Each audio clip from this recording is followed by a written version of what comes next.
Yeah, a lot of people want to watch it. Okay, the recording starting.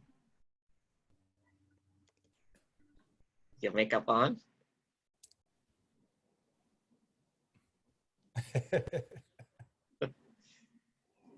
Ladies and gentlemen, we reached 61 attendees.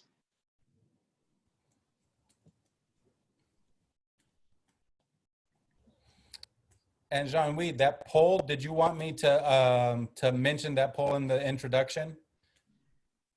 Okay. I can launch. And you don't need to launch it yet. When I mention it, then we can put it out there.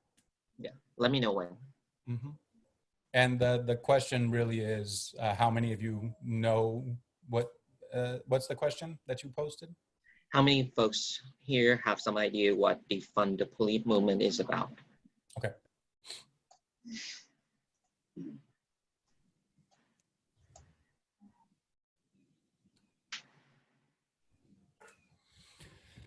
My man, Jason. Hey, Jason, homework in the house. What up, fam? Grace, I see Grace. Oh, Grace and Jesse are here. Hey, y'all. I think you guys start whenever. It's gone up to 90 now.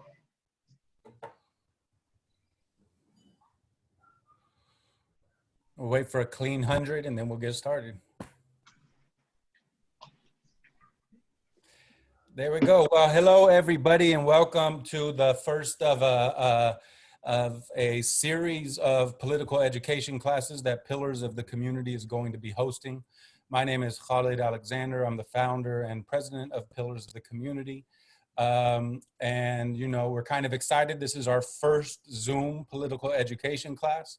And what a time to have an opportunity to have important discussions.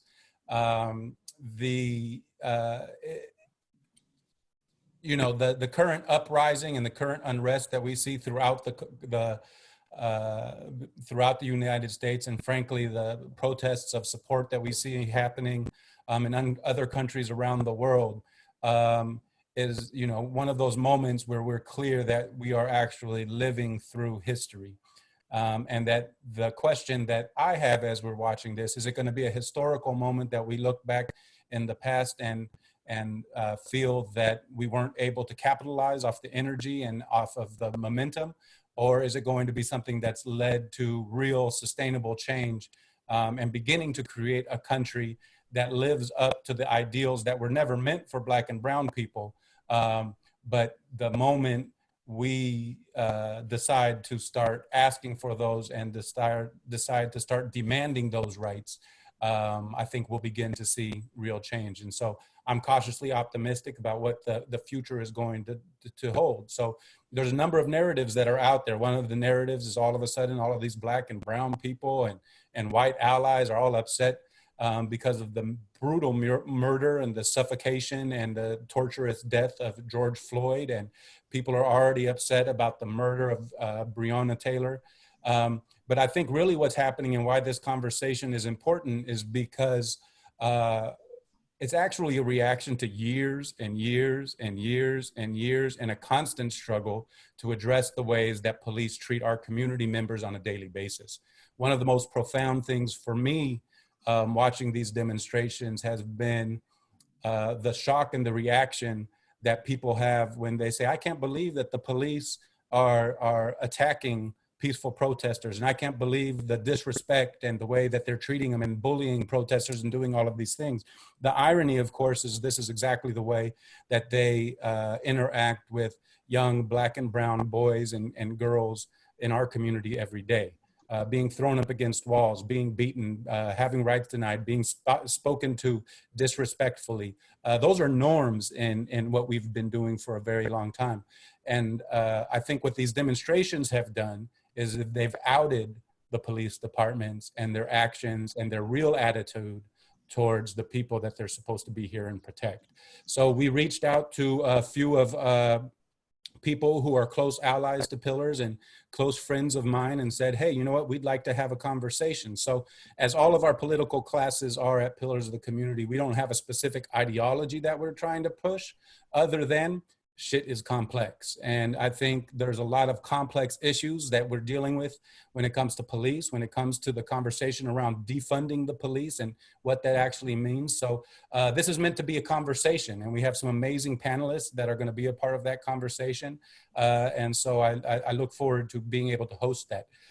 Before we get started, we have an amazing tech savvy person that's helping facilitate this class, which is Jean-Louis, who's also an activist, really a moral compass and a voice for people who are oppressed in every kind of facet of life, both locally and statewide and nationally. And so we're really lucky to have him helping us through organizing this particular session. So thank you, Jean-Louis. Part of that is he created a poll to get us started with kind of answering this question. How many of you know what defunding the police actually means? Because frankly, and he's going to be posting that now in the chat so that people can actually fill that out. I see a couple of you showing off, trying to raise your hands and be like, I know, but we have a fancy poll that's out there. So please fill that out to kind of give us an idea. I will say that, you know, within the last 2 weeks, I've had to really look at that question of defunding the police. And as I researched it and learned more about it, I found that, you know, that we have kind of been advocating for defunding the police ever since we've done anything, but it hasn't been a part of the culture. So the shock value that word may have is actually, I think, a reflection of a lot of work that's going on. And so we have 78%, 75% feel strongly that they understand what that means, and 35% aren't quite sure, which frankly, I'm still believe that I'm in that camp. And 8% or 6% who are being honest and are like, no, I don't have the slightest idea of what defunding the police means, which is exactly why we need to have these conversations. And, you know, as most things, I think a lot of people here are already well read and aware of the issue, and that's why they're turning in. But hopefully we can increase the amount of people who aren't sure and go out from here and continue those conversations with our friends, with our neighbors, with our coworkers, and everybody else, because really we need to make sure that this momentum continues. So thank you, Jean-Louis, for posting that. Let me go ahead and open up the question, and any of the panelists feel free to answer in whatever order you all choose. So, I mean, let's start at the basics. Let's start at the basics of introducing yourselves, your background, the organization you're with, and what brings you to this discussion.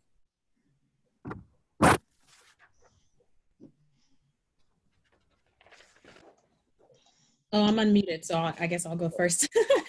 My name is Kim Moore, and I have been doing community organizing since 2005 in San Diego. And I've come quite a long ways from my early days as an organizer.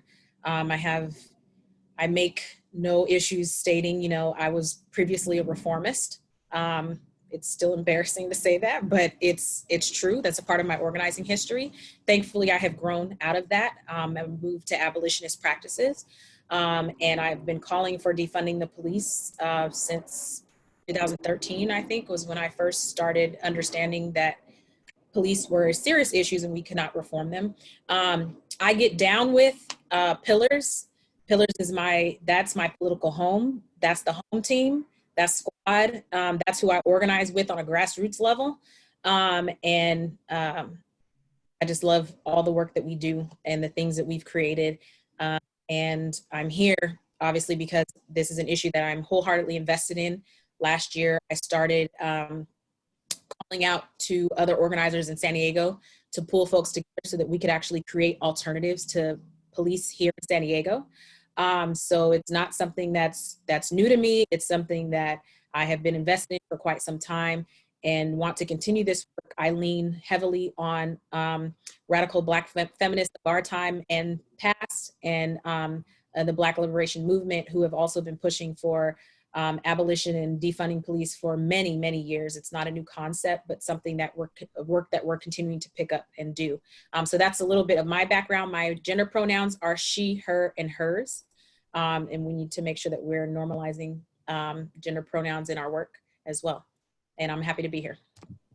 Thank you, Kim.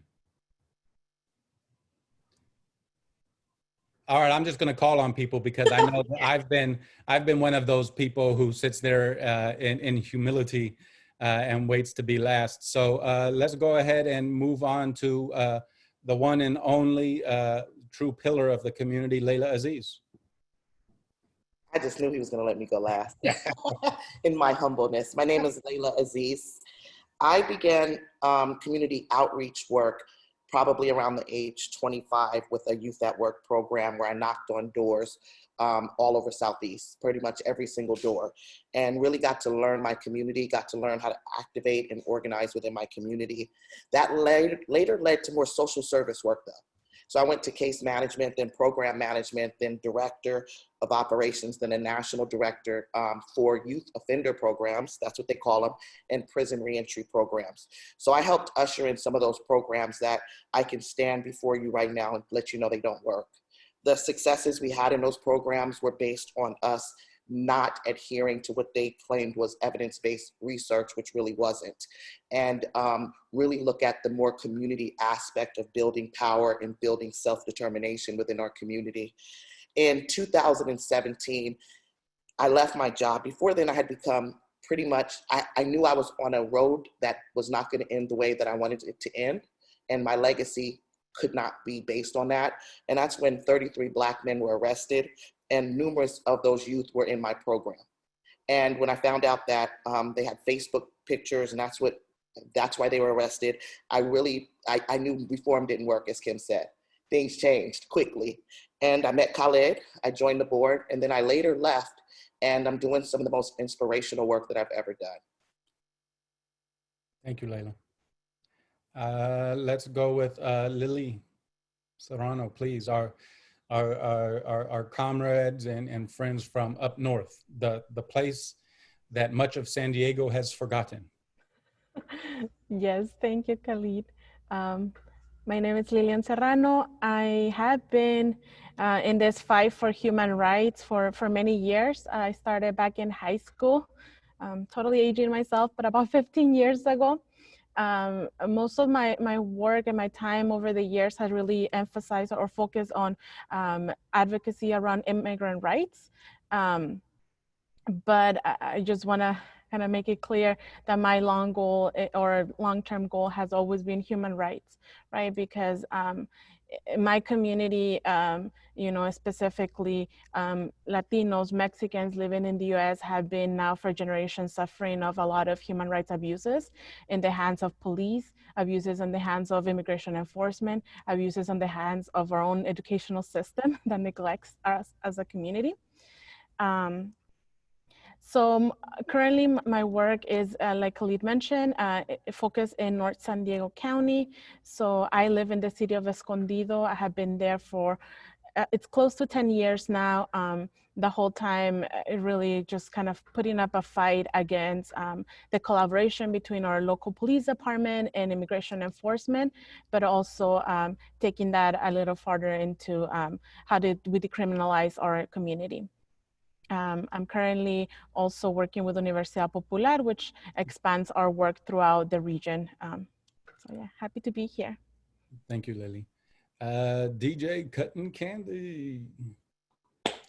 Hello, everyone. Thank you for having me here. My name is Kandi, pronouns she, her, hers. I'm part of Asian Solidarity Collective. Our work is primarily to address anti-Blackness and anti-Black racism within our own communities and across communities of color, and work on solidarity, racial solidarity with an intersectional framework. Our work is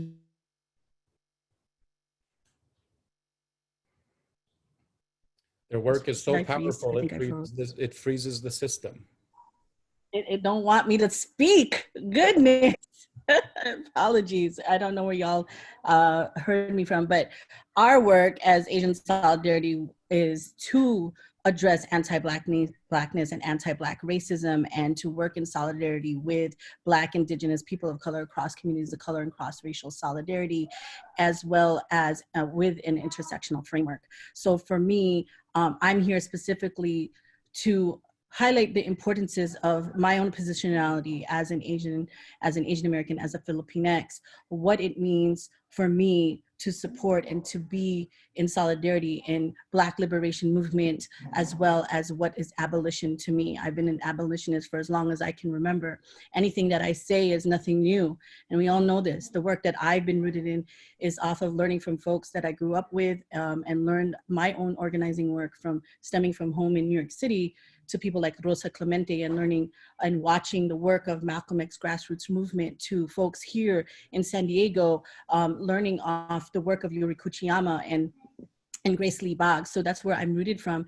And for me, I love to dream abolition into fruition. That is why I'm here. And I show up in solidarity with folks here, with pillars of the community, those who are on the ground, local grassroots organizers who do this work, supporting that work. So I'm appreciative of sharing space with all of you. Thank you. And last but not least, Flower. Hello, everyone. My name is Flower Alvarez-Lopez. I'm a Chicana. I'm also a North County, San Diego native, Upper County in the house. I'm part of a team called Universidad Popular and a program called Homie Up. I'm a Chicana educator with the program, and the program works with community members through a popular education model. We use popular education as a tool to reach community. I'm also a formerly incarcerated person. I know firsthand what it is, what policing is. I know firsthand what it's capable of and the effects it has on our families and our community. A lot of my work has to do with prison abolition, and I work around various different issues around education and health. I'm a researcher at the National Latino Research Center as well at Cal State San Marcos, and I'm very happy to be here. Thank you for having me. Thank you, Flower.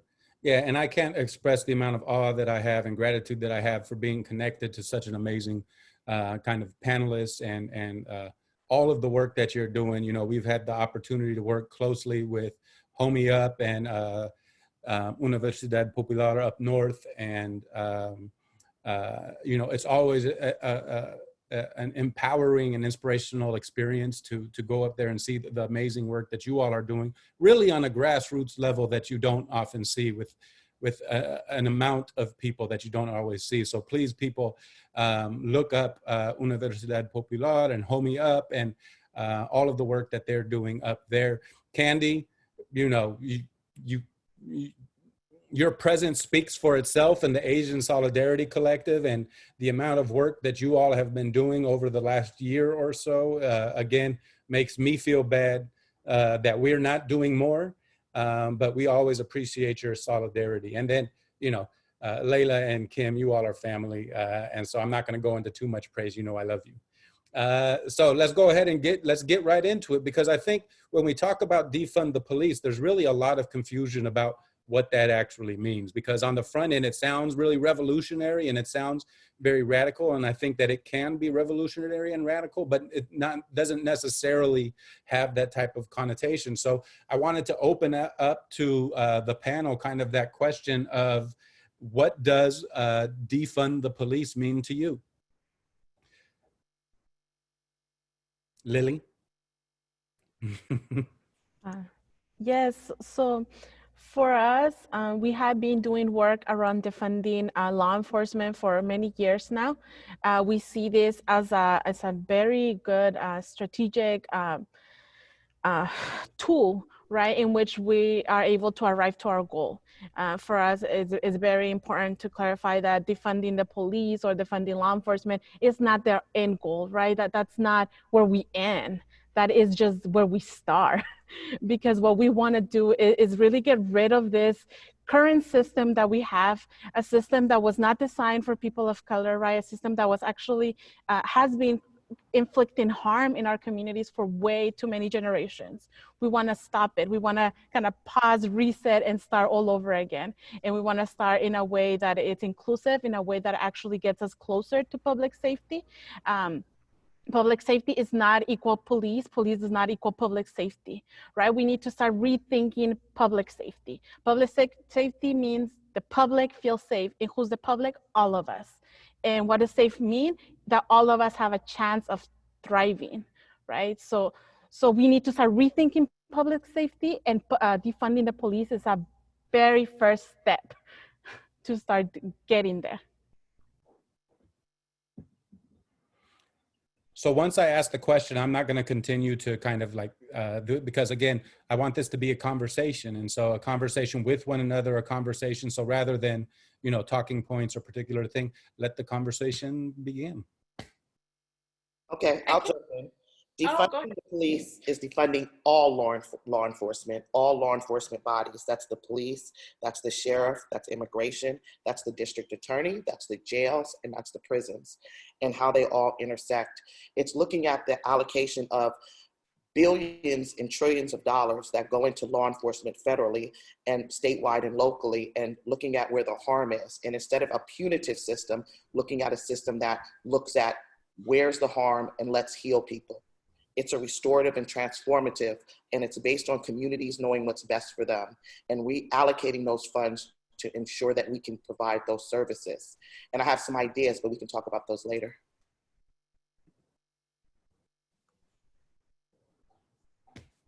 So for me, defunding the police is everything that everyone has already said. And for any journalists or media outlets that may be watching this, we're very clear. We know what defunding means. It's literally defunding the police, taking away money that they get every year and putting it back into community. So there's a saying right now that is happening on Twitter, and it's defund the police, refund the community. Because for years, and I find this to be very interesting, that this has been a puzzle, something that media journalists can't figure out when their job is to research. It's been mind-boggling to me, because for years we have watched the systematic defunding of programs in our community. There's no question about that. But then, you know, these journalists have questions about defunding the police. Do they actually mean that? What does that mean? Yes, we mean it. The same way that y'all have continually pulled money from our communities, or specific to San Diego, how you have pulled money from communities and schools south of the 8 and sent those resources north of the 8. Like, that's what we're talking about. We are talking about refunding that money, running it back to our communities and the people who need it. So to me, that looks like pulling some of that money out of police budgets and putting it into mental health programs, right? Police have no business ever responding to people experiencing mental health crises. They are not equipped. They're dangerous. Why would you send someone with weapons to respond to somebody who is having a mental health crisis? What do you think is going to happen? That situation is going to be escalated, right? Defunding police is taking that money and putting it back into our children's schools. Have you seen the lunches that they're serving kids at San Diego Unified School District? Do you know that some kids have lunch debts? They're refusing children food because they have a debt, but yet our police are fully funded.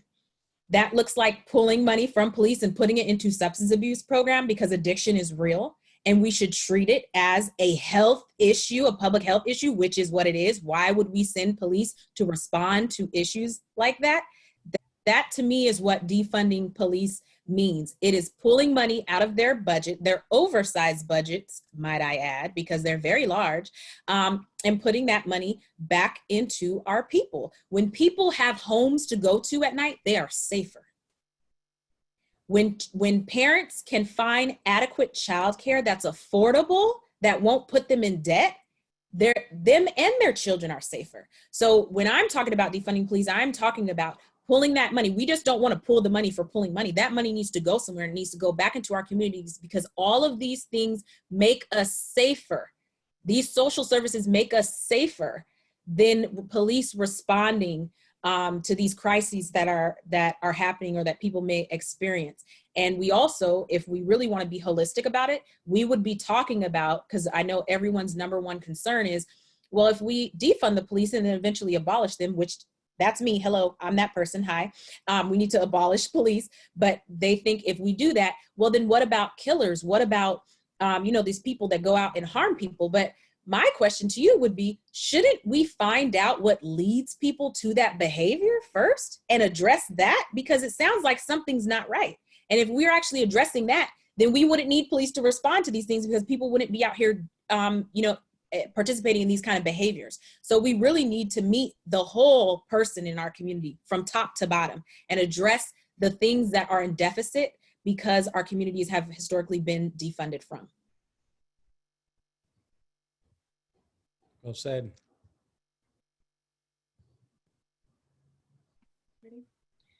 I'm gonna jump in real quick.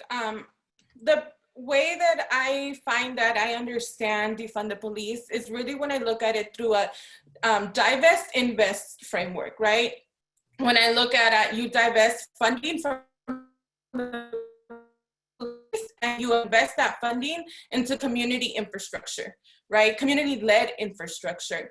So for me, it has been helpful to look at the work that our colleagues at CURB, California's United for a Responsible Budget, I've been working with them for many years now. When I look at the work that Critical Resistance has done around defunding the police, right? When I hear Angela Davis talking about it's not just defunding the police, it's also creating in the community, right? So it's reimagining what our communities can look like when we pull money from policing and into, I think Kim talked about this a little bit, right? Into education, into health, into food security, into job security, right? When we move the resources away from policing and into what our communities need. And even though I believe the hashtag is new, right? Hashtag defund the police. Those of us that have been on the ground working and struggling, that have been organizing on the ground, I think we're the ones that know the defund hashtag the best, right? Because we're out there working for a better community. We're out there working to make sure that our children and our loved ones in our community have more positive experiences in the community. So we have the answers to what defunding means, right? It's the work that we're already doing. It's moving away. I know Pillars does a lot of work around gang documentation, right? It's moving away the resources from gang detectives and reinvesting them somewhere else, right? Somewhere where it can go into youth programs, somewhere where it can go into other different public health services. So I like to use that framework when I talk about defunding, because it's exactly what Lili said. It doesn't start with it doesn't stop with defunding. It starts there. Well said. Kandi, I think that's you.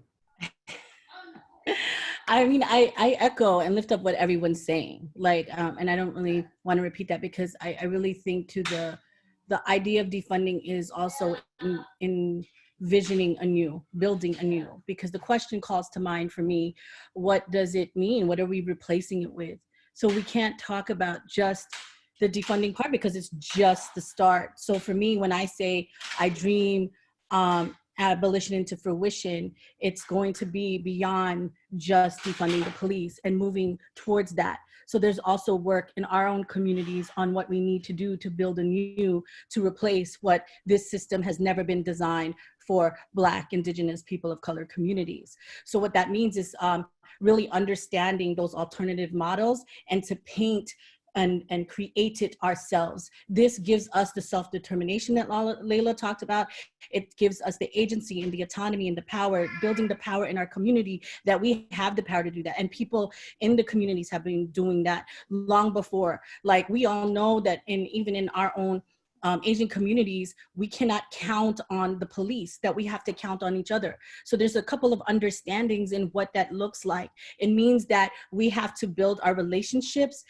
And because in order to build our relationships, I look to models like the Bay Area Transformative Justice Collective that have really created these models of creating pods. Because, and whether you call it a pod or not, we know in our communities who we call on, that it's not gonna be calling the police, we're gonna call the folks that we know who's gonna protect us and show up for us. So with that, it means basically redefining what safety and security means, creating a culture of accountability, and then understanding policing. Like, I look to models of folks like Kat Brooks from Anti-Police Terror Project, who did defund OPD back in 2017. And Kat's work, they set up first responders. First responders are like, how did we think of this work?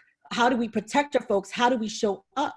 How do we show up for our people? So we have to think of the ways it's also been naturalized for us to think, because policing is not just this idea that just came out of nowhere. It's an idea that was just created. And so it's become so normalized in how we think. So policing becomes a culture. It becomes a culture of how we police our children, how we police in school systems, how we police our own health, how we police people's bodies. So it becomes this whole culture where we're so used to that I have to decolonize the way I educate my children, how I raise them. So it's so innate within us. It's so naturalized that we don't realize that we weren't always like this before. You know what I mean? Because it's such a system that's been so normalized. So that means we have the power to create anew because we weren't always this way. And it also comes to the idea of not just replacing it, but to come to the understanding on something that Mariam Kaba, who's an abolitionist, who's done powerful work also in like fundraising for folks to pay off their medical debt across this country. They've done it from city to city. This is the way we show up for our communities. So to me, when I think of defunding the police, I'm looking at this larger picture on how we do that. And so if we come to the idea that if one person is caged, then all of us are. So we have to think about that. And it's also mean being committed to the political education that we need in our communities to be able to get to these understandings. Kandi, go ahead, Kim. I was gonna say, Kandi hit on something important too. Like, we have a real opportunity right now, and I wanna thank, because I lean heavily on radical Black feminists. I mentioned earlier, Mariam Kaba is one, all the snaps.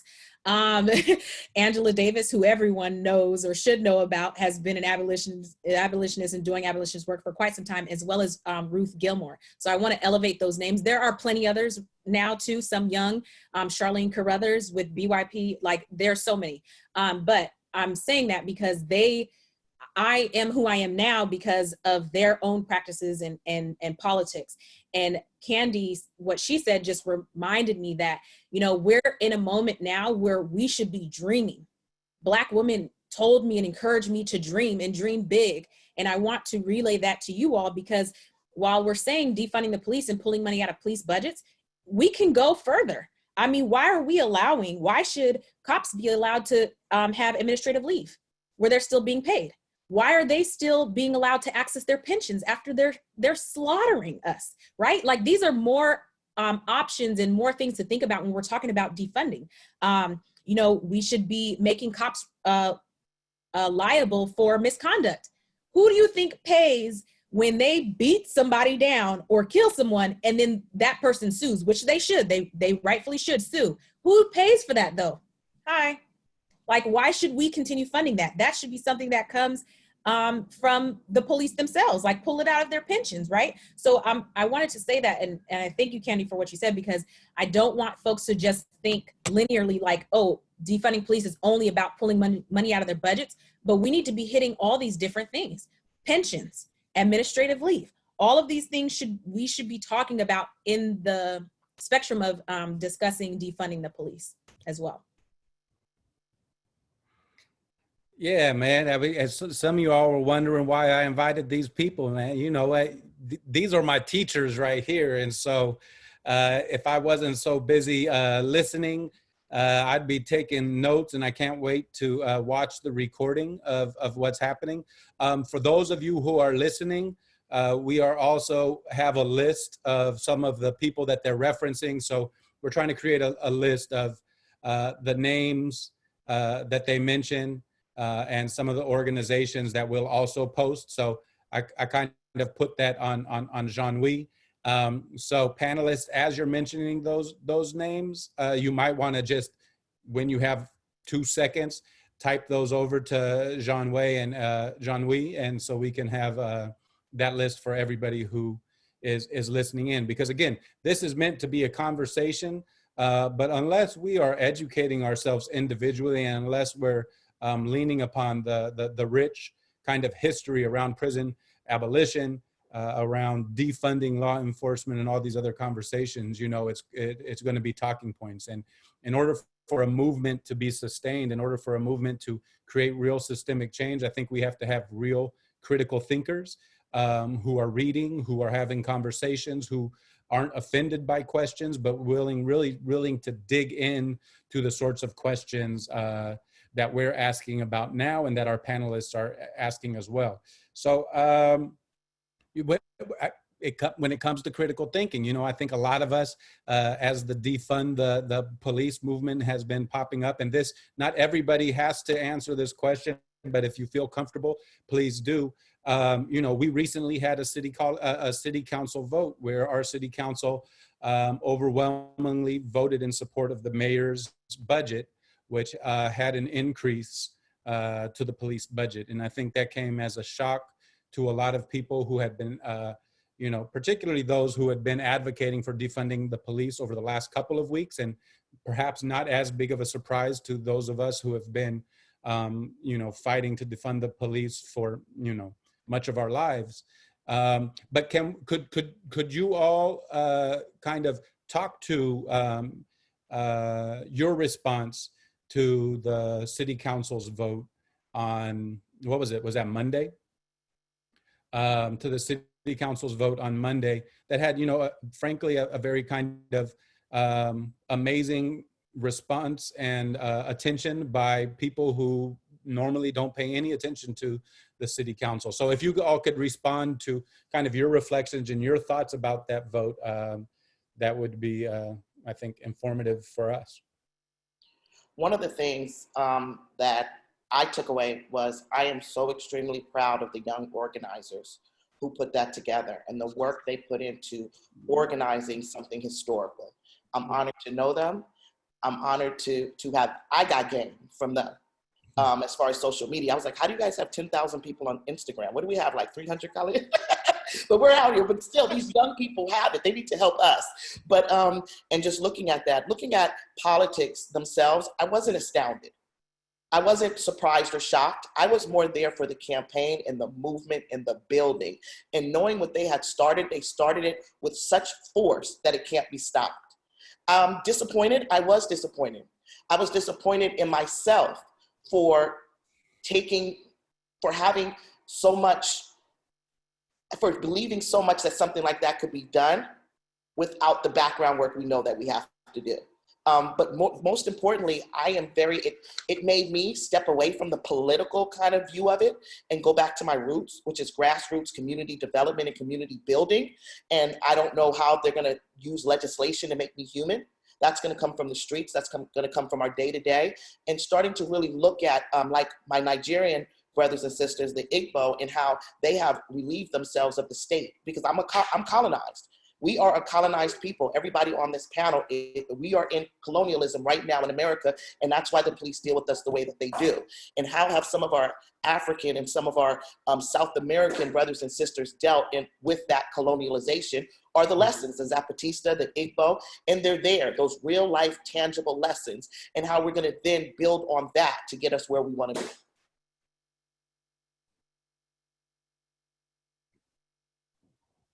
Yeah, I mean, that's a powerful, I mean, that's a powerful response, and the importance of us looking at how have the police been defunded, and how have other organizations, how have other movements across the world been able to do that. Did anybody else want to jump in on that question?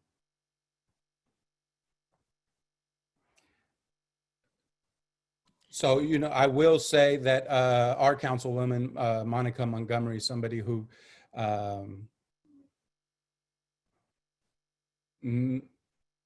has in the past been a strong advocate to challenge the police, recently came out and posted an explanation for her vote that I think is worth watching and listening to, particularly in understanding, you know,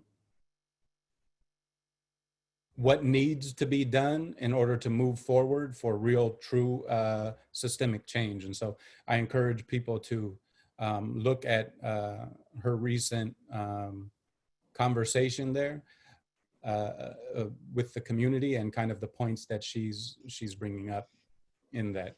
And again, I think we have a right to challenge our politicians. We have a right.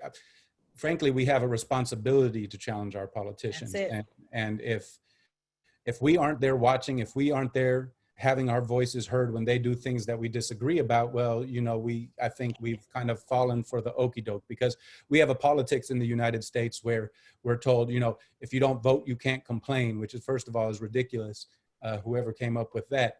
But I think it's both important to vote, but it's also important to complain, whether you voted or not, to let them know that you're not representing your interests the way that you think they should be. And it's also important to educate ourselves on how these processes work and push forward. And I know I'm not supposed to be talking, but the last thing that I'll say is, you know, we have a lot of elections coming up for council members. And unless we're putting pressure on those people who are running, and unless we get people who are running to get into office that can then push towards a defunding the police campaign, you know, we're going to continually find ourselves in the same position. So, you know, we have a very diverse panel here. And those people who know me know that I am a big fan of unity and solidarity in any type of fight against oppression. Could you all speak a little bit about the importance in having a unified front and having a multicultural, multi-ethnic, everything front in fighting to defund the police?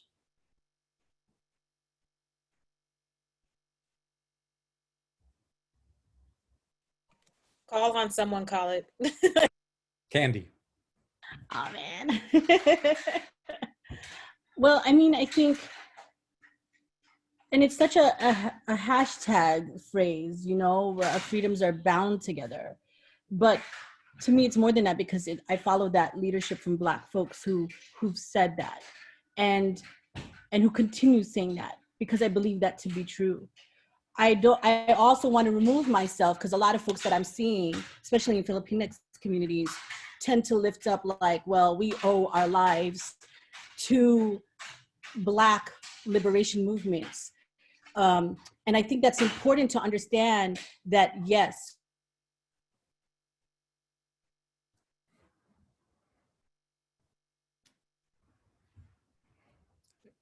Am I freezing? I think I'm freezing. It sounded deep, so you cut off, Kandi, at Black liberation movements.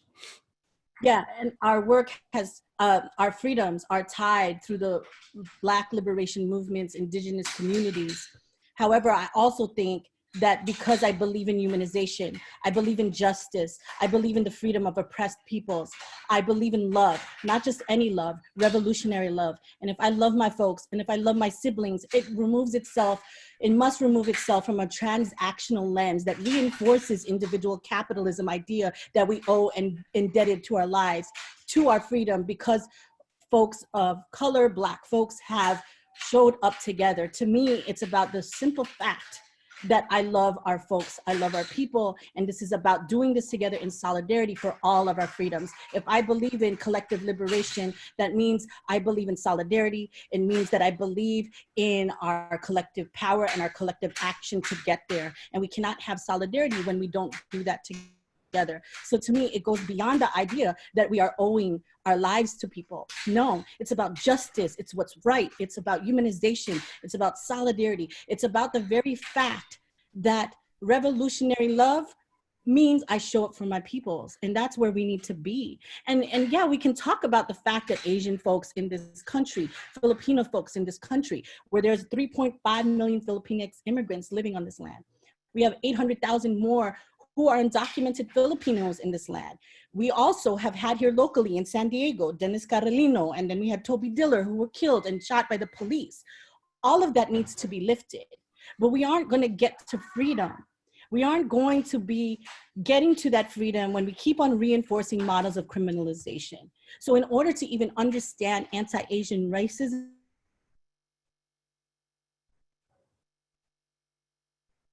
it must be the FBI or the CIA, because every time she's about to drop it, it freezes up.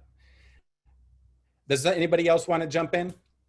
did I just freeze again? You did freeze up, and I was like, man, I blamed the man, but yeah, you did freeze up. I was going to. No, where did I freeze at? Yeah, it was heavy though.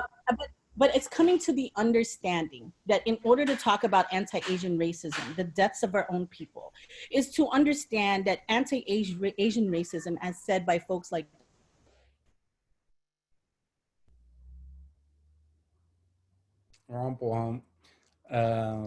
you know, hopefully we can get a line item in the budget to make sure that all activists who come with this type of fire that Kandi has can get very strong Wi-Fi and technological service, so we can all. Oh my gosh, they don't want to hear me. Oh my God, F the system. But like, anti-Blackness and anti-Black racism is the fulcrum to white supremacy, and anti-Asian racism is made possible by anti-Blackness. So for our folks, Asian folks, is not going to get free if we don't address anti-Black racism.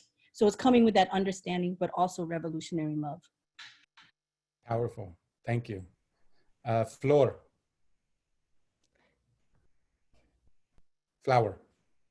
I think Lili was gonna go before me. Lili. Go ahead, jump in. Yes. Yeah, thank you for that. I just want to, you know, add on this conversation from a Chicana perspective, right?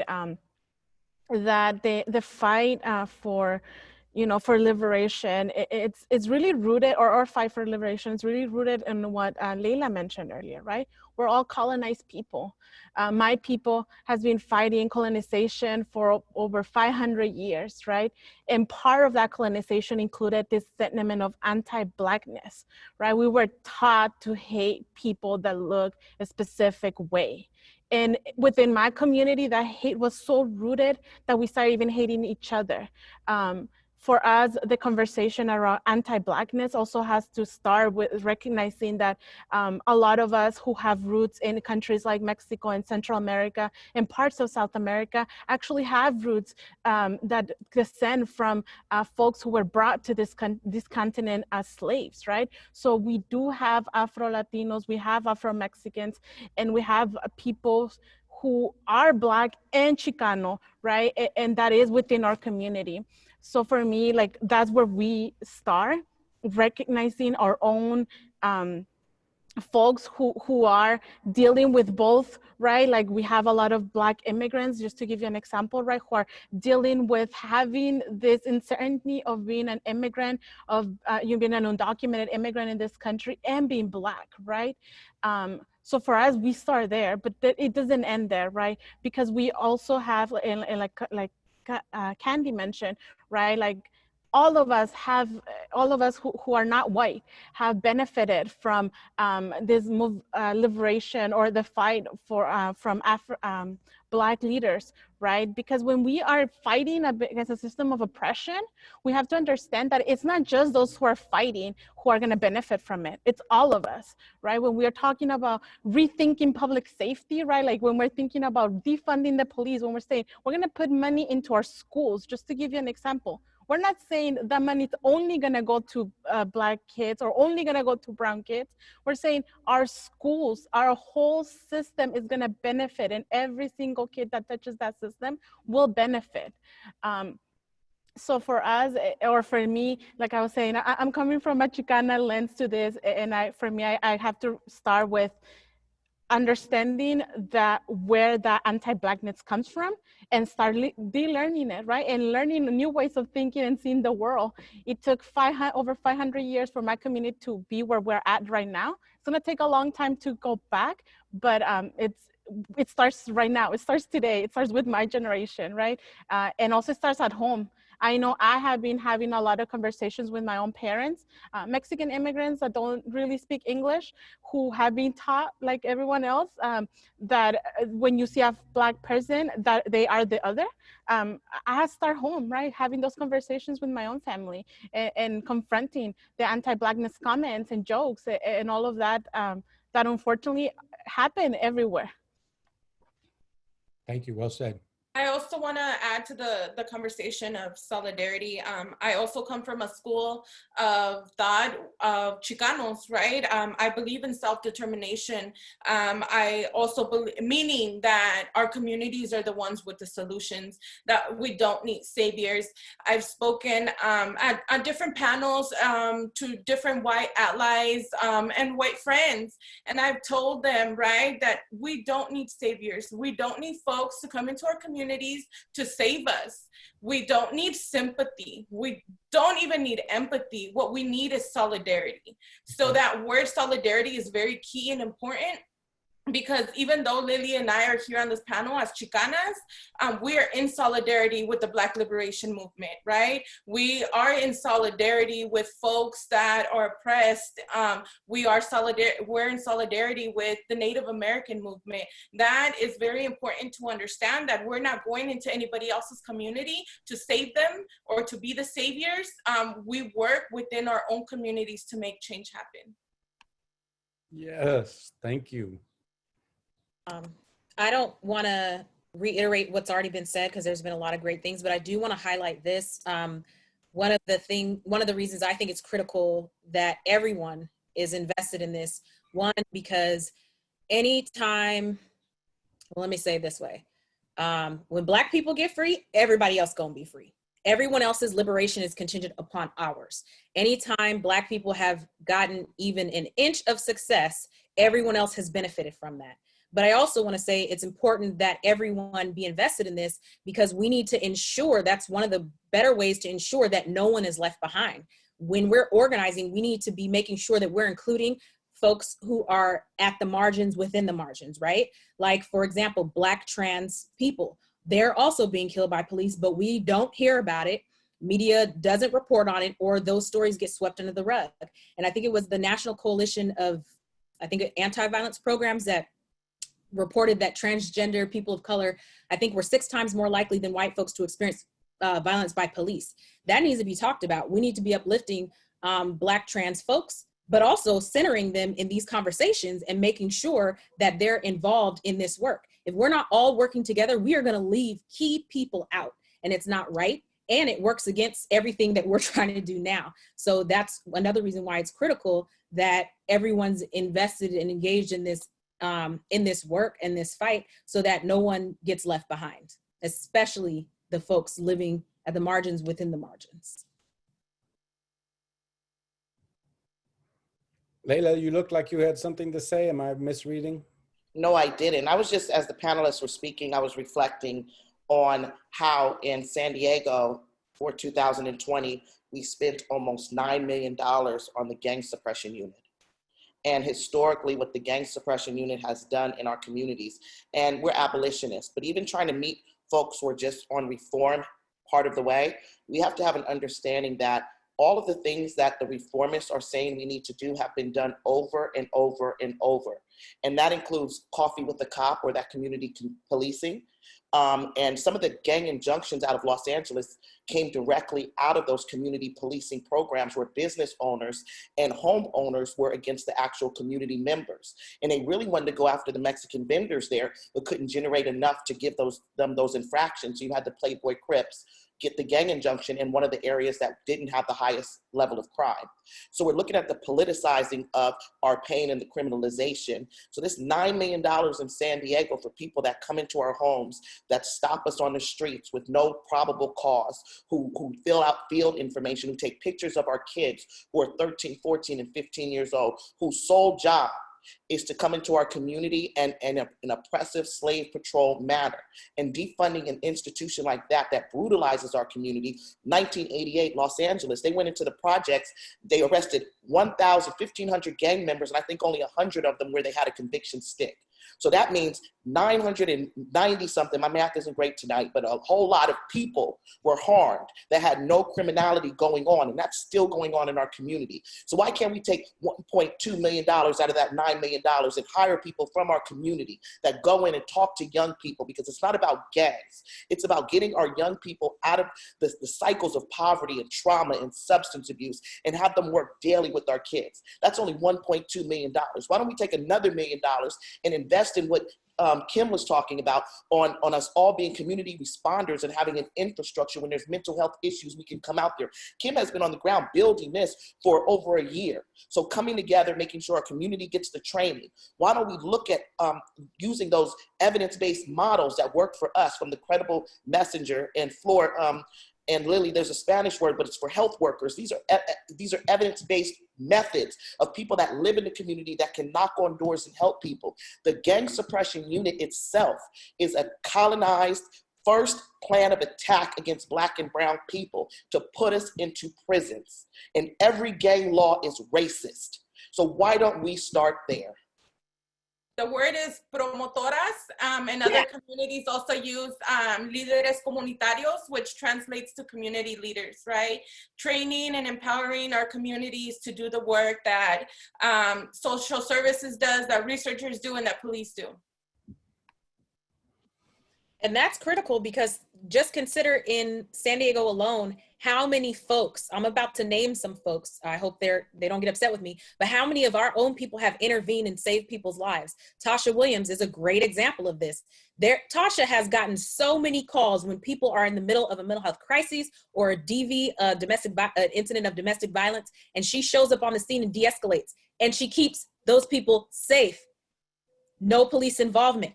How many folks from Pillars, OGs, have intervened when young folks from different sets are beefing, and they've intervened to make sure that there hasn't been an all-out war or shootout? Like one of the phrases that we've been using is "we keep us safe," and it's true, because we have all the tools that we need to keep our people safe, but we're underfunded. We've been defunded, right? No one's giving our folks the money to do that. I tell Laila all the time, Tasha needs to be paid for this. Tasha needs to be paid. Laila and I have many conversations about that. But we need funding in order to pay her to be responding to these incidences and crises that are happening. And we don't have that money, and police have it and are hoarding it, and we're not actively fighting to pull that money and put it into these programs or people who are going to be first responders on the ground, then we're screwed. We're absolutely screwed. So we need to put that money where it belongs. We need to be investing in our folks who are actually doing the work to keep us safe. And it's not a new concept. Communities all over the world have been doing this for years. For years they've been doing this. So it's not like we're trying to do anything new. It's just a national call now. It's just the call has never been this great, which is why it's incumbent upon us to use this moment and to not waste it. Yeah, well, I mean, shoot, thank you for those kind of enlightening responses. Shout out to my brother and comrade and teacher out there, Michael Odom. So I haven't been able to follow the chats too much, but he's been lecturing and teaching and addressing these issues and addressing the importance of looking at this as really revolution versus reformation. At addressing kind of the roots of capitalism and Eurocentric thinking and the way that we approach all of these. And I think that that's reflected in what everybody's saying and the importance of us really beginning to think on our own. We've been trained to think the way we think. And so it takes time to decolonize our minds. It takes time to be able to look at other things. And that requires reading. That requires a lot of other kind of modes of thought and conversation and frankly dealing with one another. One of the other questions that I was able to kind of bring out that kind of follows in line with the points that Dr. Odom kind of brought up in the chat is I think there's a lot of people out there who don't necessarily understand the difference between reform and revolution, or reform versus abolition. Could somebody kind of address that conversation, right? Because, I think we've been taught that, ironically, that abolition is somehow some kind of scary thing when, when we just talking about freedom, right? But if somebody can talk about the difference between abolition and reform, or revolution and reform, I think that could be useful for a lot of the people who are chiming into this conversation. Kim? I feel like I've taken up a lot of space, Khalid. So while I would respond, and I will, I just want to step back in this moment and let somebody who hasn't spoken as much speak, and then I'll come in. Lili? So how about I give you an example of how we see that in practice, and maybe others can like point out the difference. So for us, for my work, I know that, you know, I mentioned most of my time I spend really on this kind of advocacy around immigrant rights. And a few years ago, right, during the Obama administration, there was this like idea that was sell to us that there's such a thing as bad immigrants, right? Like there were the good immigrants and the bad immigrants. And the Obama administration, as a friendly administration to immigrants, told us that, you know, they were gonna stop the deportations as family separations, and they were just gonna deport those who were in county jails and prisons, state and federal prisons, right? So they say, we're gonna keep the good immigrants, we're gonna like deport the bad immigrants. That is a reform, right? When you say, oh, this system is not working, let me just make a couple of tweaks here and there, and now we're gonna like roll it out. And what ended up happening was that actually the Obama administration became the president that deported more people in the history of the United States before him, right? Now we're in a different era. And who was he deporting? He was deporting a large number of Black immigrants. Why? Because these Black immigrants were being over-policed, and they were being criminalized in the communities, and they were being put in these prisons, and now they were just the perfect target for deportation. So that's what reform looks like. Now, when we say we are gonna abolish ICE, right? We wanna end deportations. We're meaning everyone. Everyone gets a chance of, for us and in deportations, everyone gets a chance to stay in with their families. We're not making a distinction between, you know, a Black immigrant versus an immigrant from an European country, right? We're saying that everyone gets to stay. And we're saying this system, it just doesn't work, right? Like this system, it just has this problem. So let's end it and then start all over again. Thank you. That's well said. You know, another book name that I'll throw out there, Race and Nation.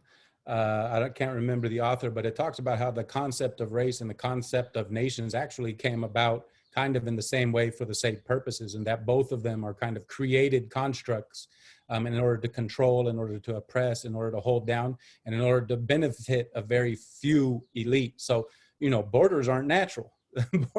Borders are bullshit. We got a shirt, one of my favorite shirts, that borders are bullshit, and it's because they were created. And those of us who buy into borders but decry racism really need to ask ourselves, well, who are the people who created these borders in the first place? And what are their connections? And who are the people who continue to support the militarization of the border? And I think that what we'll quickly find is it's the same people who lynched our great grandmothers and grandfathers and want to incarcerate gang members and Black and brown people are the same ones who are the first to decry, you know what, go home to where you came from. So those are all, you know, very important points. Thank you. Another question, did anybody want to answer that before I kind of come to the next question? Kandi? Yeah, and I thank you for laying that out explicitly. I also, again, going back to the idea of what we're replacing this with, because I think it's really, really important in that, like, if you look at the ways people understand abolition and it to be eliminating surveillance, eliminating mass incarceration, prison system, right? But it's also like coming to the understanding. And I think if you read the book, another one, Locking Up Our Own, James Forman, who wrote that book, is talking about abolition is not just the absence of prisons, but the presence of the systems that are in place to support people so that they never turn to crime or violence in the first place. So it's really about creating this world that we want. So when I talk about pods, because Transformative Bay Area Justice Collective really explains this so beautifully, Mia Mingus, who does work around transformative justice, it's really to rebuild this world of understanding how do we get to these harm and violence. And Mariam Kaba also always talks about like this idea of understanding how do we get from the small place that we can't always always come from this model that we can't just address these violence and vulnerabilities with criminalization. So how do we create that world? Is creating that system. So to me, abolition is, again, that culture of abolition, not just what the system already is, but how do we create that culture? And it really goes back to our little pods in our communities, how we address harm in our communities, from the very little thing, even the toxic things that people say, which is rooted in heteropatriarchal systems. So I'm really glad, Kim, that you lifted up Black trans women and queer folks in our communities, because we have to understand that the system itself is not a feminist system. So I look to the work of the Santa Cruz women who wrote a letter to the anti-rape movement, and how they went about and addressed, how do we move away from this accountability of the state, but towards the accountability amongst our people. So transformative justice work is really key in instilling that. So abolition to me is about creating this world that we really need to replace it with. Khalid, can I jump in real quick? Please. The tech sent me one of the questions to answer. So this question that I'm going to be answering was in regards to my comment around solidarity. It comes from Emily. Emily says, would you say more about how to be in solidarity with Black community as opposed to just empathy or savior leadership, right? And I believe the change is going to happen incrementally. And Lili says it best. She says,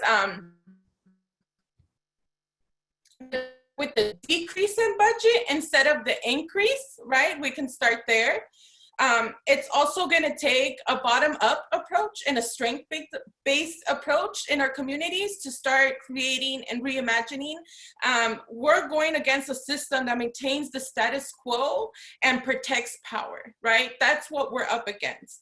So when I talk about solidarity, white folk, y'all have been defunding the police, right? And I think AOC says it best, right? She talks about how white communities have been defunding the police, right? They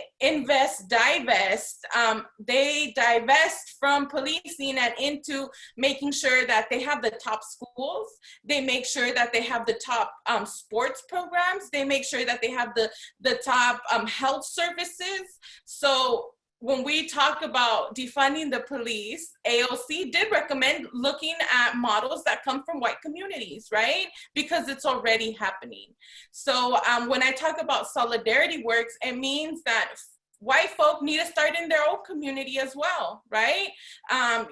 Y'all start at home, like Lili said she did. She starts talking to family and friends about what it means to be in solidarity with Black folk and brown folk, and what it means to be in solidarity with Native Americans. So the change starts at home. Even though it is structural, right? We can take a step and start at home.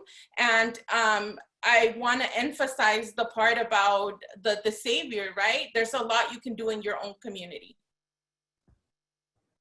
Yeah, I mean, when that's a good point. I wonder what kind of conversation we would have if we began to demand that we take money away from private schools and schools that get lots of money from taxes and give that to the police in those neighborhoods. So just to clarify Flower's point, I think that she was saying when white people are defunding the police, they're defunding the police in their own community, but you know, have no problems with funding the police and kind of the militarization of Black and brown communities and the border community.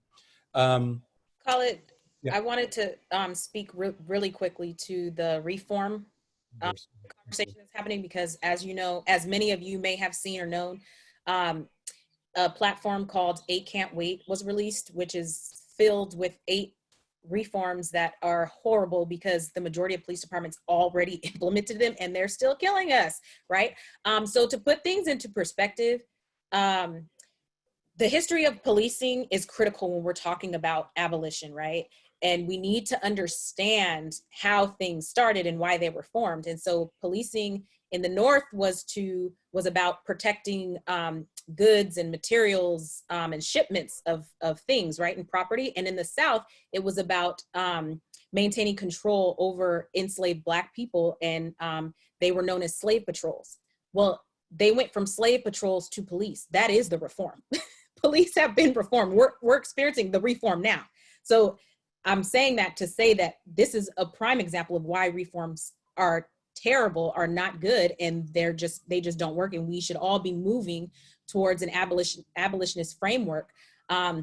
Think about back before there were body cameras, or when there were body cameras, or some body cameras, and people were saying things like, oh, you know, we should require that all police have body cameras. Well, Stephon Clark, they turned their body camera off and killed him. Like, come on now, the body cameras are here, but they're not using them. So that's a reform, and we see it's not working. And even then, we have body cameras and they're leaving them on and brutalizing people and killing them. That is not okay. So we are already in a reform. The police and prisons, like that, slavery was no longer socially acceptable. So it transformed into something just a little more beautiful that people could manage, and that's prisons. Same with police. Like, we're experiencing the reform now, and that's why we have to abolish these things.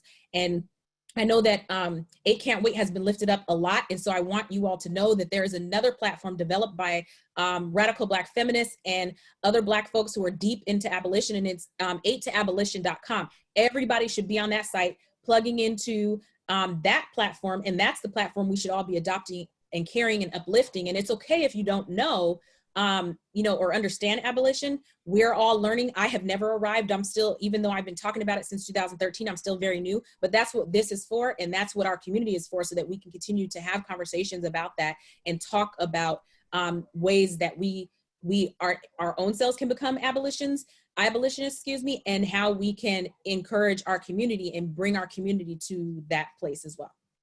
Yeah, I mean, I think that one of the issues with reform, and Flower has spoken to this before, is that it still, you have the same root, you're just changing the shape of the house. And so if the root is still white supremacy, if the root is still that Black and brown people are somehow less than human or feel pain less than white people, then it doesn't matter how much you reform it, it's not going to change. And so having real revolutionary practices in order to kind of to pull out racism and white supremacy by the roots and start over again, I think is an extremely important practice for all of us to be leading on.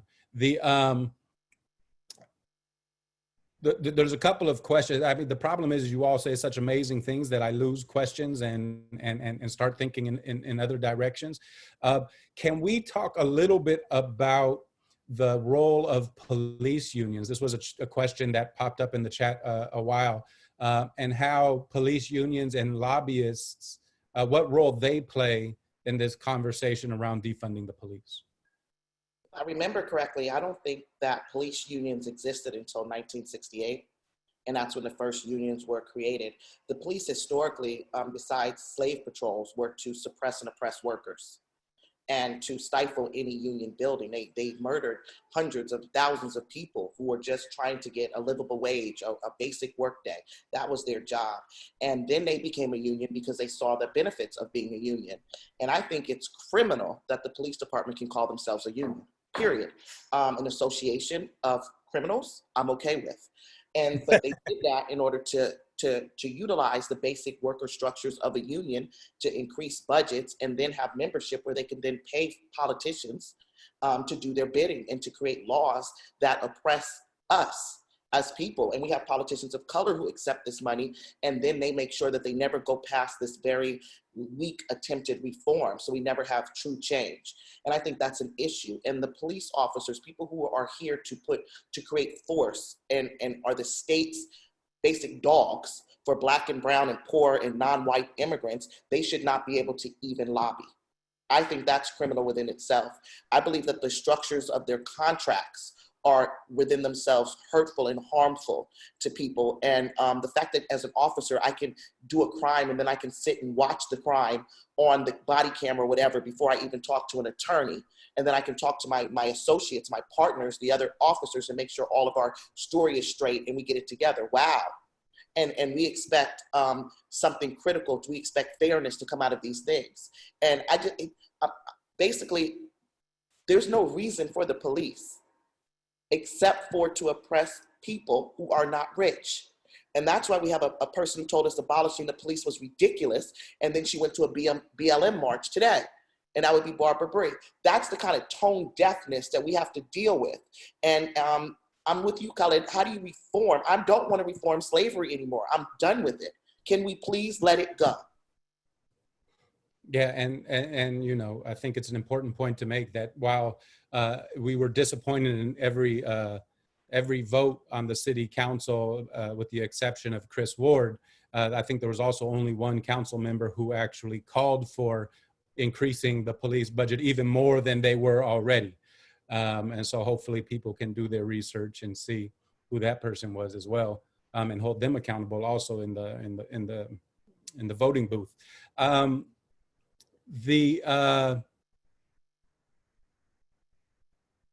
Did anybody else want to answer that question about police unions and their involvement in what we see happening? As somebody who actually gets paid to work in labor, I would be remiss if I didn't say anything. So for those who don't know, I'm employed by UDW, which is a statewide union. Our headquarters is here in San Diego. We represent home care workers. And I have been work in the labor movement now for 6 years. And Laila hit on everything. Police unions are anti-worker. Okay, we should only stick to calling them associations. They should not be called unions. They're anti-worker for the reasons that Laila already laid out for us. But what I would encourage folks to do, because there's no need for me to go on, Laila did an excellent job covering that, is AFL-CIO is the House of Labor. And if there's labor folks on here, they're probably gonna get upset with me, but I don't care. AFL-CIO is our House of Labor. That's where basically almost all unions are housed under the AFL-CIO. And they have the power to determine whether or not they're gonna disassociate or continue to associate with police unions. So as a call to action to you all, I would say if you are a member of a union, make the demand of your union. I know I have talked to my boss about it. Our parent union has asked me, so as UDW, we can't do anything, but our parent union, that would be their place to do something. I've made my demands clear. I want us to disassociate. I do not want police unions to be a part of labor. They have no place there. And if you're a part of a union, you should be pressing your union to make that demand. Several unions across the US have written letters to the AFL demanding that they disassociate from police unions, but we need more, because the president of the AFL said that he will not, and that we need police unions, and that's not true. So I would encourage you, if you are part of a union, to get with your folks and make that demand of the AFL. Well, first make it of your own union, and then take that demand to the AFL, tweet them, call them, email them, anything that you can do to make sure that they know that we're fed up and police unions are anti-worker. There is nothing constructive. They literally work against working people, and they kill us. They kill union members. Like, hello, Michael Brown's mother was a union member, UFCW, like the connections are there. So I would encourage you all to make that demand. I have done my part. I'll continue to do my part to elevate my voice. I don't care who is annoyed by it, but that is our responsibility as union members. We need to make that demand, and we need to make it clear and heard. And maybe, Jean-Louis, we can put the contact information for sending emails or letters to the AFL-CIO in order to make that demand. And again, as Kim was saying, you know, as a proud card-carrying union member myself, I think it's important for me to, and all of us, to encourage our unions and put pressures on our unions to distance themselves from a racist, oppressive, anti-worker association that has passed itself off as union for too long. One of the questions I think that's out there in a lot of people's mind is, okay, if we get rid of the police, how are we gonna protect ourselves? If we abolish these systems, how are we gonna, like, a lot of people who's this idea that, oh, well, that's ridiculous. Can you all, or can, you know, one of you or two of you address that kind of valid question, I think, that a lot of people have when it comes to abolishing the police and defunding the police? Policing is modern, it's new. So we have to look before policing, what did we do? And look at all of the other, and within Jim Crow and Black codes and after slavery, Black people did not call the police on each other. We dealt with these in our communal relationships. We dealt with these on having structure within our community. In Nigeria, they call it age grade, where the elders meant something, and people were held responsible from community pressure. and people were actually part of the community. So we didn't tell people that you're not part of the community and make them leave and not give them any assets within the community. Everyone had worth and purpose. And I think that's where the leaving policing comes, with ensuring that everyone in the village is a part of the village. Policing, the conception of policing was the English going and wiping out the Irish. That's how we got our first real kind of police officers. And then later with slave patrols, they really took off in America. So if we look at policing, that's the last thing we need to be doing, because that demonstrates that there is an issue with what's going on in our society if we need police in order to keep the government's interest at hand. And it also demonstrates that we are still under tyranny. We are in a fascist kind of world. Some of our politicians seem like sociopaths, and we talk about the criminal mind, but people are rewarded in America for having a sociopathic way of living, and they end up being the leaders. So in order to do that, we kind of have to pull away from some of those things, because I think America's going to hell in a handbasket. But, and really look at, as people, where do we see our lives, and stop with the good cop, bad cop. But there's great cops and a few bad apples. The system of policing is racist. That's what we need to deal with, the systemic issue of policing and colonialization in America, and why we have the highest rate of putting people in cages like animals. Well said.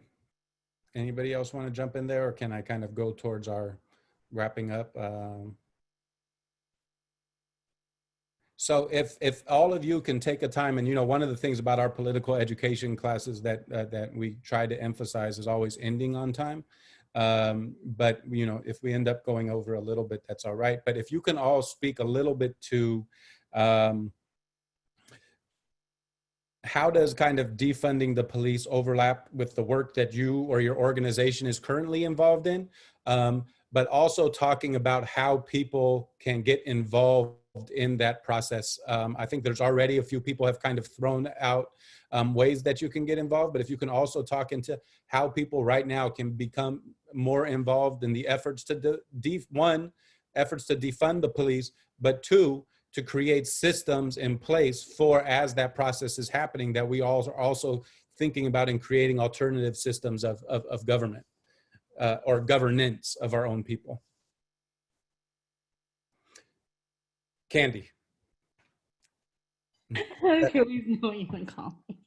I think it's really important for us, like at Asian Solidarity Collective, our work is working within our communities, right? Working about how do we address anti-Blackness, how do we do decolonization work in our communities to get to the idea and understanding of what does it mean to not rely on the systems that are already in place, this capitalist system.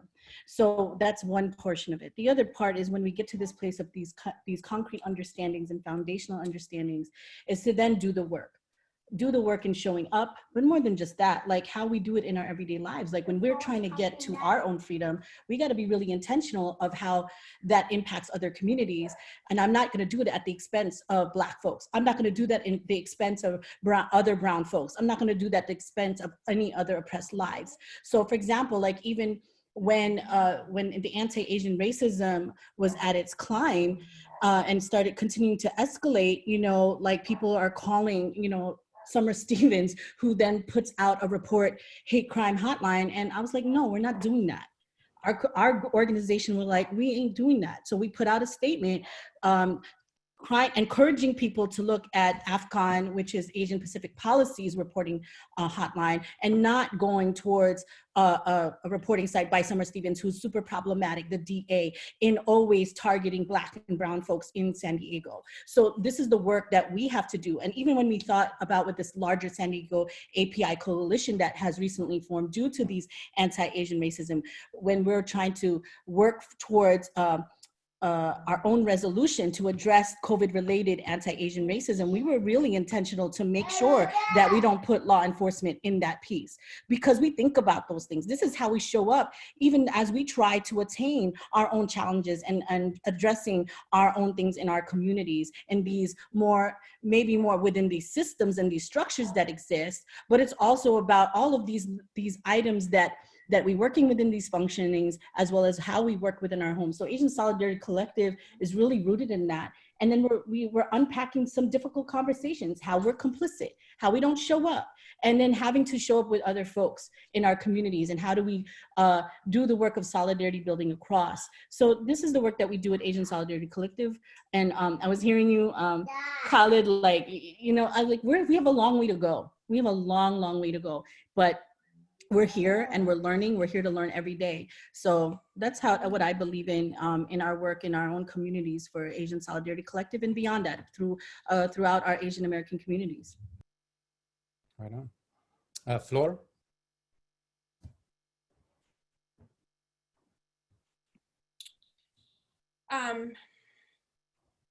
For the reform folks, right? Reform doesn't dismantle institutionalized or systematic racism, it evolves it, right? So with that being said, I believe the divestment should happen. One, in schools, the school to prison pipeline, we should not have resource officers in schools. We know that policing is the way that folks are funneled into jails, detention, and into state prisons. We should not be putting our resources in policing when we could be putting our resources into education, healthcare, the same thing I started with, right? We need to be addressing food deserts. We need to be addressing food insecurity. We need to be addressing job insecurity. So for me, I really want to thank everybody else that's been on the panel and with us here today. I believe we can do defund the police, exactly what the hashtag says. It is our starting point, not our ending point. And I believe that solutions for reimagining and creating community infrastructure really comes for those of us on the ground and in the community. Thank you. Kim? Okay, forgive me. What was the question? So it was basically just kind of tying this into the work that is already happening in the community and the work that you've been involved in, and also throwing out ways that people can also become involved in the defunding the police movement. Okay, so several things. All of the things that we've raised here tie in together, and I hope that folks see and understand that. And if you don't, I urge you to read books about the history of the US, about systemic racism and things like that.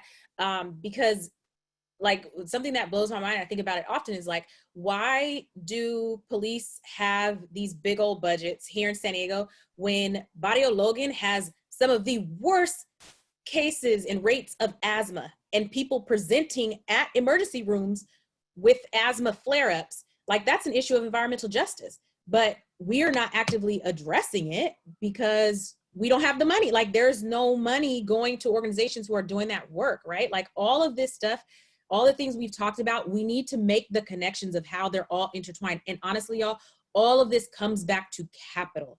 Capitalism is at the root of all this. Racial capitalism. Like, we need to be talking about that and how capitalism has sustained these institutions as well. And quickly, I saw somebody put a comment. I couldn't read all the questions, I'm sorry, but I did see one that talks about the good cop versus bad cop, or there are a few bad apples. I love talking about that because it gets on my nerves. I am of the opinion, ACAB, I fucks with y'all. All cops are bad. There's no such thing as a good cop. FTP, I'm with all of that. And it took me a while to get there, but I had to understand for myself that, one, the idiom is, we need to say it in whole. A few bad apples spoils the bunch. That means all of them, the lot, the whole of them, right? Not just a couple, but all of them get spoiled. And how can you be good, for anyone who still believes there are good cops, how can you be good when you volunteer to take a job that upholds unjust laws? How can you be good and work in a system that is inherently corrupt and violent and that fosters violence and corruption? You cannot. Here's a living example of why there's no such thing as good cops. Many of you by now have seen the disgusting video of that elderly man. I think they said he's 75 years old, white peace activist, that was walking with the helmet towards the police. And there's a crap ton of police walking towards him. Two officers, I believe, shove him on the ground. You can see, trigger warning, there was blood coming out of his head. You can see it. All of the cops standing around did nothing. They said nothing, but these are the cops that you are supposed to believe are good because they're not the ones who actually shoved the officer to the ground. They're not the ones who actually inflicted the violence, but they saw it and they did nothing. In fact, the majority of the officers in that unit quit, not because officers brutalized that poor 75-year-old. They quit because they were mad that the officers were held accountable for their action.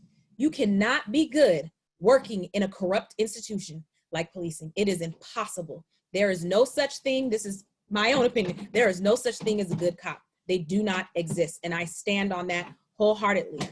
For folks who want to get involved in the work that we're doing, if you are interested in creating alternatives to policing in San Diego, I would ask that you reach out to me. I know there's probably some folks on here who were a part of our initial meetings and conversations. We will be getting back together virtually to meet and build more. There are bills, there are actually good bills. Now, we can't legislate our way out of white supremacy.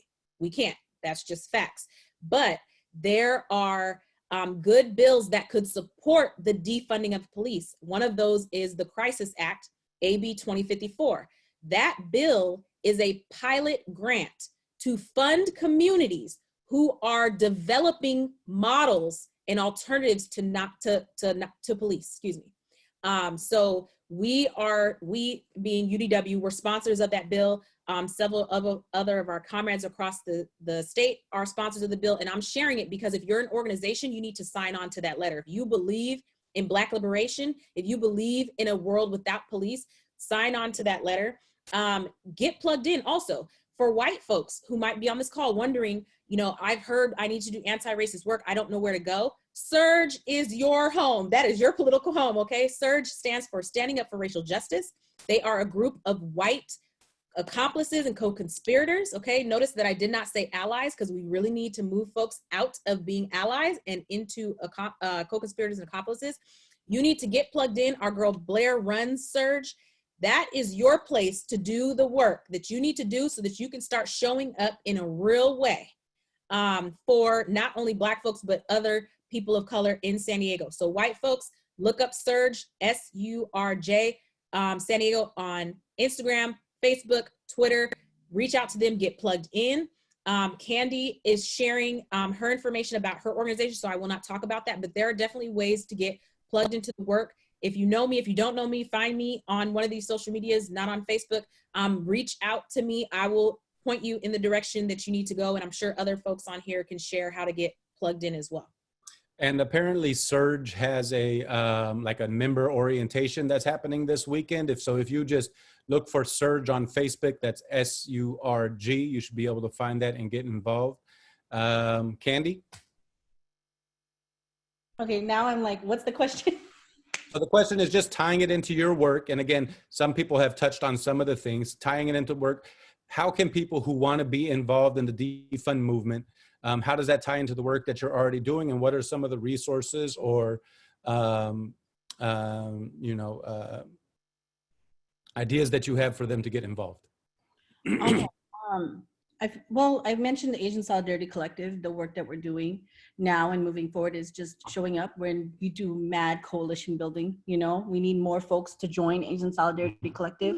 The few that I never believe that there aren't organizers. I believe that everyone has an organizer in them. And my job as an organizer is to organize people in. You ain't an organizer if you ain't organizing more people in.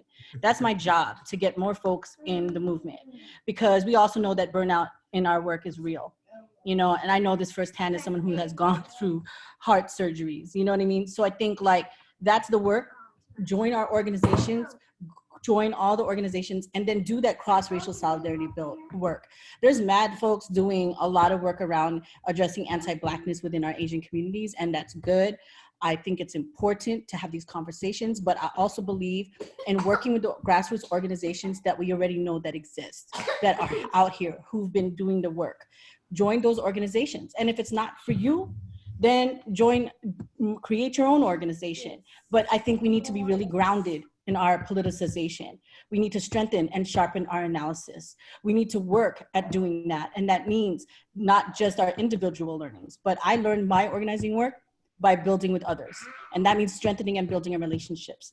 This goes towards abolitionist work to me. This means we build our relationships. We create our pods by building relationships. It means building trust. Cross-racial solidarity is coalition building. And I know it's tough. All of us don't always get along.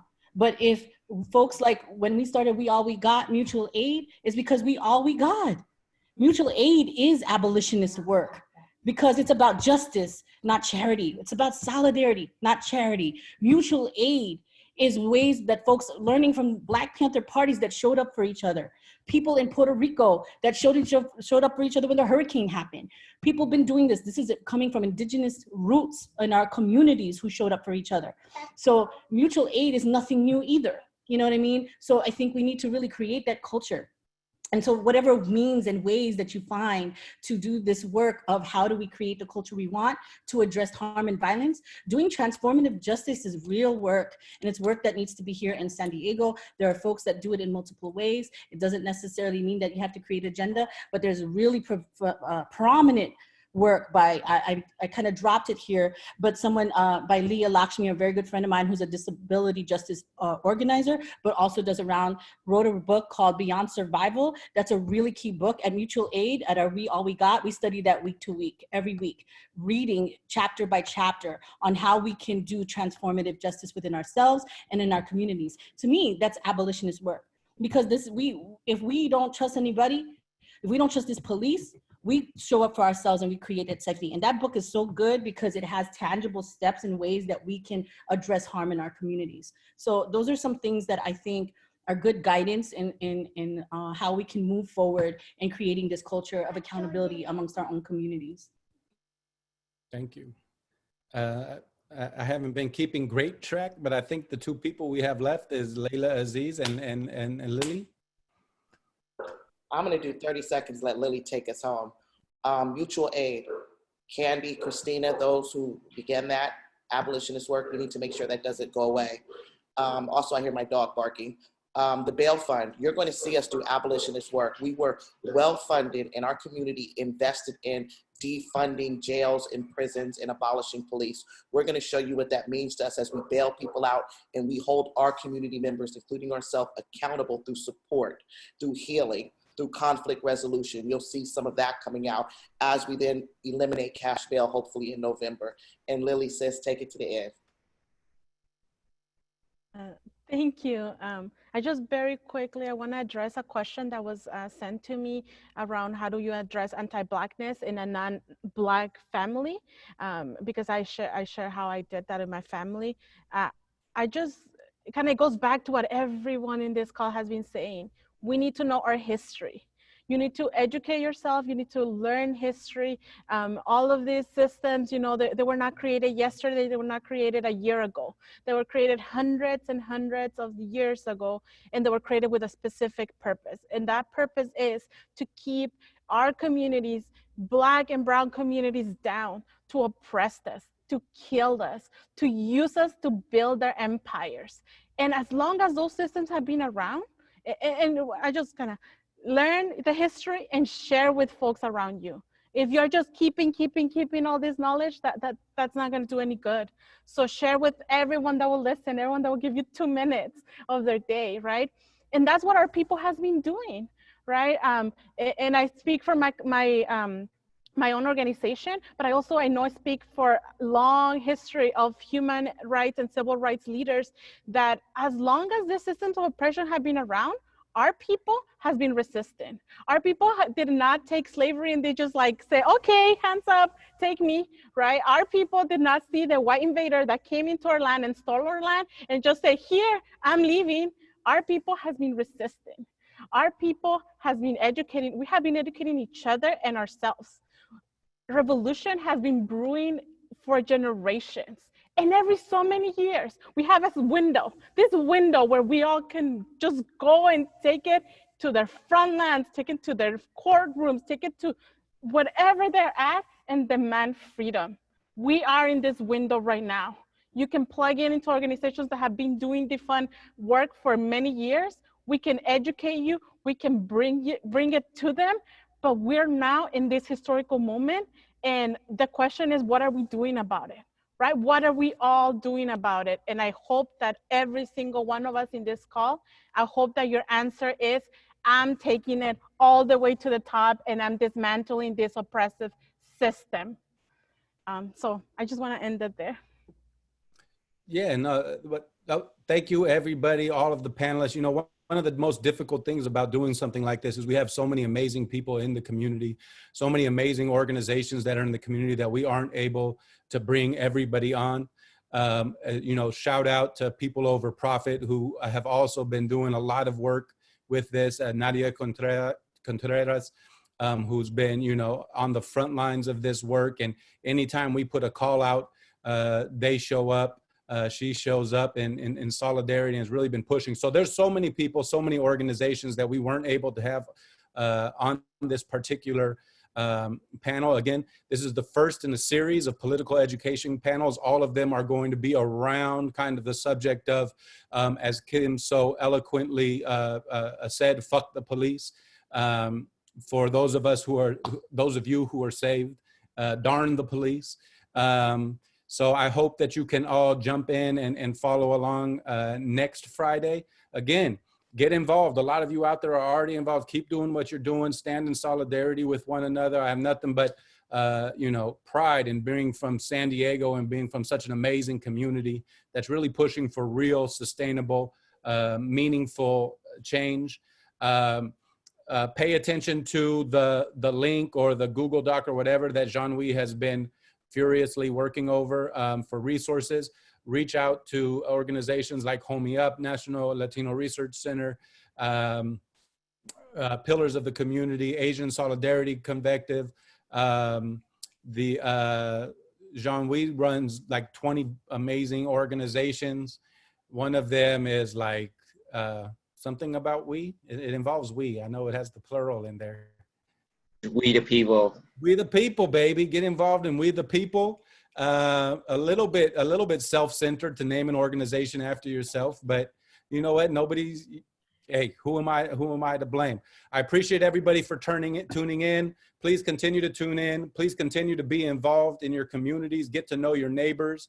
Know one another. You know, we're never going to be able to not call the police if we don't know our neighbor's name. We're never going to be able to not call the police if we don't have communities that can stand up and stick up for one another. And as Dr. Odom continuously points out, is, you know, part of the capitalist system has been the destruction of community in favor of profit, the destruction of community in favor of capital, and we're the ones who lose out. And so doing whatever we can. So, you know, they're saying, do whatever you can, even if all you do is shout. I mean, do whatever you can if all you do is say hello to your neighbor. If all you do is bring them some cookies or do, you know, whatever it is that you do, we have to have those relationships with one another, because if we don't have those relationships with one another, we're going to continue to be dependent on a racist, militarized system that was not created to help and protect us. It was created to keep people in line and keep people in check, and to protect the elite and those people who continue to benefit from our labor, benefit from our pain, and benefit from our toils. So everybody, thank you everybody so much for being involved. Amazing panel. Jean-Louis, you the real VIP out there, man. We wouldn't have been able to do it without you. Yeah, and again, please look on Pillar's webpage, pay attention to the political education classes that will be coming in the future, and look up all of the people who are on this panel. We got a lot of work to do, y'all. Kim? Call it really quick. I know folks were asking on Instagram if this was going to be recorded. Yes, it is recorded. Please see Jean-Louis to find out where you can go for the playback. And then also, if you're watching this and you're privileged, then you can show up in more than one way. You can open that wallet. Okay, the best way to support some of these orgs is to give directly, direct giving. Give your money to Pillars. Give your money to Asian Solidarity Collective. Give your money to Lilian, Universidad Popular. Did I say it right? Right? Reach out to these orgs, open that purse up if you were privileged in that way, because you can show up in more than one way for our community. So we're going to be tapping everybody. But yes, this is going to be recorded. Look to Jean-Louis for that. And I think somebody else asked if they can take snippets of this and put it on social media. I give my permission for that, but other panelists would have to give their permission for that. Jean-Louis, did you want to talk briefly to what the follow-up is, how people can access the recording and all of that? And so After the event is over, the recording will be downloaded, and I'm gonna hand it over to Pillars, and you guys should be able to upload this on your Facebook page as well as your website, and people should access it there. And then also I posted on the chat the link to the Google Doc. It had a lot of information, resources, the name of the org, the action calls, including like, you know, who the folks, which org do you follow and get up-to-date action, because y'all, this battle is not going to be over today nor tomorrow. So follow us, because we're going to keep you guys doing the work. Wonderful, thank you. And so the last thing that I'll say is, you know, we always start off our political education classes by saying, you know, shit is complex. Ironically, this first series doesn't seem very complex, y'all. Like, we need to defund the police ASAP. We need to reinvest in community and move forward. So as we move forward, hopefully we'll get back into the complex shit. But for now, it's pretty simple. It's black and white. It's right and wrong. We got to do what's necessary. Peace. Jean-Louis, peace. Bye, everyone. Are we done? Bye. Great, thank you all. Hey, you all are amazing. Thank you so much. I don't think it could have gone any better than what did happen. It's an amazing beginning conversation. I'm eternally grateful to all of you that were on this panel, and Jean-Louis for making it possible. Yes, Thank thank you. you. Jean-Louis. Yes. Apparently I'm getting texts that people can still hear us. So I'm glad I didn't start talking trash about anybody else that's out there. Everybody who's watching. Like for free? Jean-Louis, please turn it off. In this. Love you, anybody who's I listening think into this. Layla has to take us off, right? Or Jean-Louis? Leila logged I off. do. I end everybody. So bye. Love y'all. Bye. So.